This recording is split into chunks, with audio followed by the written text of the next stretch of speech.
Bonjour et bienvenue dans une nouvelle vidéo. Alors aujourd'hui j'ai décidé de vous faire une petite vidéo pour vous parler syndrome ovarien polycystique. Je me suis rendu compte que je vous avais fait une vidéo que je vous mettrai dans le petit i au mois de septembre l'année dernière à propos de ma maladie, mais je vous avais pas fait de petite update et je me suis dit pourquoi pas faire une petite vidéo blabla pour vous en parler. Donc si ça vous intéresse, restez avec moi. Alors, comme je viens de le dire, en septembre dernier, je vous avais fait une vidéo pour vous dire que j'avais un syndrome ovarien polycystique. Et donc j'avais expliqué ce qu'il en était, ce que c'était comme maladie, et j'avais expliqué un petit peu mon histoire. Donc pour vous remémorer un petit peu ce que c'est, le syndrome ovarien polycystique est une maladie hormonale, un dérèglement de l'hypophyse, il me semble, si je ne me trompe pas, entre l'hypophyse et l'hypothalamus. Donc un dérèglement des hormones produites par l'hypophyse, qui fait que ça déglingue un peu tout. Ça déglingue les hormones et entraîne plusieurs symptômes, comme le plus connu pour le syndrome ovarien polycystique, comme le dit son nom, les kystes au niveau des ovaires. Aujourd'hui, je ne vais pas vous parler de la maladie, je vous en ai bien parlé dans ma première vidéo, mais je voulais vous faire un petit update de ce qu'il en était, car il y a eu quelques petits changements. Dans ma vidéo dans mon vlog où j'ai récupéré les clés de mon appartement, je vous dis que j'ai été voir mon endocrino. Donc oui, j'ai un suivi, au début j'avais un suivi tous les 6 mois pour mon syndrome, avec renouvellement des médicaments tous les 6 mois. Et depuis que je me suis fait opérer ma sleeve, j'ai un rendez-vous tous les 3 mois, donc je suis très bien suivie. Donc ce qu'il faut savoir, c'est depuis que j'ai commencé à prendre mon traitement, qui est pour info, donc hormone et androcure, enfin je prends cyprotérone à la place d'androcure parce qu'en fait c'est le générique. Donc depuis que je prends ce traitement, ce qui fait 7 ans passés maintenant, c'était en 2010 que je l'ai commencé, début 2010, et ben je n'ai jamais de règles parce que c'est un traitement qui régule très bien les hormones et comme ça fonctionne comme une pilule. Et quand on prend une pilule, les règles qui sont déclarées, c'est des fausses règles. En fait, on n'aurait pas besoin, c'est juste parce que ça rassure la majorité des femmes d'avoir des règles pile poil au bon moment. Moi, j'en ai pas et du coup, ça me va très bien. Mais il m'est arrivé d'en avoir une fois ou deux, voilà, une fois dans l'année, ça m'était arrivé d'avoir des règles et voilà. Mais ça restait assez rare. Et en août 2016 dernier, j'ai eu des sortes de saignements qui duraient juste une journée à peine. Généralement c'était la nuit et je me rendais compte le lendemain matin. J'ai eu des petits saignements comme un début de règle et du coup j'achetais de quoi prévoir et en fait ça durait sur ce coup là où ça continuait peut-être une journée, grand max 24 heures. Ça m'est arrivé plusieurs fois, donc en août ça m'est arrivé peut-être tous les 3 mois, j'avais un truc comme ça durait une journée, donc j'en ai parlé à mon endocrino. Et en janvier, quand j'ai été là-bas au mois de janvier, je crois, fin janvier. Donc fin janvier, quand j'ai été la voir, elle m'avait fait une échographie et elle avait vu que elle voyait pas de raison et que de toute façon ça pouvait être tout à fait normal d'avoir des mini-règles comme ça d'une journée, qu'il n'y avait pas grand mal. Mais elle m'a confirmé également que je n'avais pas de kyste au niveau des ovaires et ça c'est un bon point car le traitement fait qu'il stoppe l'ovulation et vu que les kystes sont des ovules qui ne sont pas développés, qui ne sont pas expulsés par l'ovaire, ce sont des reliquats, ça veut dire que vu que le traitement marche bien, il stoppe l'ovulation, donc il stoppe la propagation des kystes. Donc du coup j'avais pas de kystes, alors quand j'avais fait une échographie pendant mon dépistage de ma maladie, j'avais des kystes. Donc ça c'est une bonne chose, ça veut dire que le traitement fait effet. Donc voilà, donc elle avait décidé de me diminuer par 2 mon androcure, donc mon cyprotérone.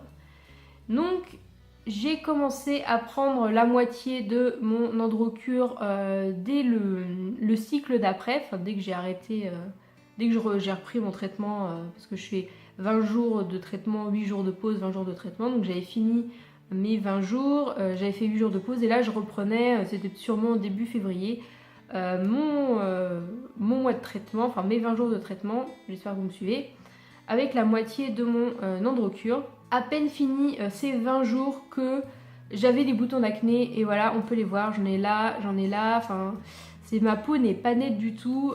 Ça faisait plus d'1 an et demi que je n'avais pas eu de boutons parce que quand j'étais avant ma sleeve, vu que j'étais en obésité, j'avais des boutons qui ressortaient parce que le fait d'avoir beaucoup de poids en plus, ça accentue les symptômes et malgré qu'il y ait le traitement, le traitement on peut pas tout arrêter, donc s'il y avait l'obésité en plus, ça accentuait les symptômes. Donc mes boutons, j'en avais quand même pas mal. Il me semble que j'en avais parlé dans ma vidéo les petits bonheurs de la sleeve, je vous la mettrai juste là. Il me semble que j'en avais parlé, que du coup j'avais beaucoup moins de boutons.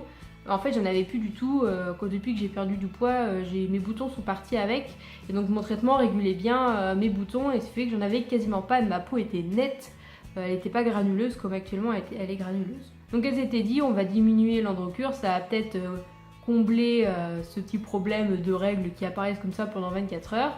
Et finalement j'ai mes boutons qui sont ressortis et ça me dérange énormément. J'y arrive pas depuis du coup février à avoir une peau nette. J'ai bouton sur bouton.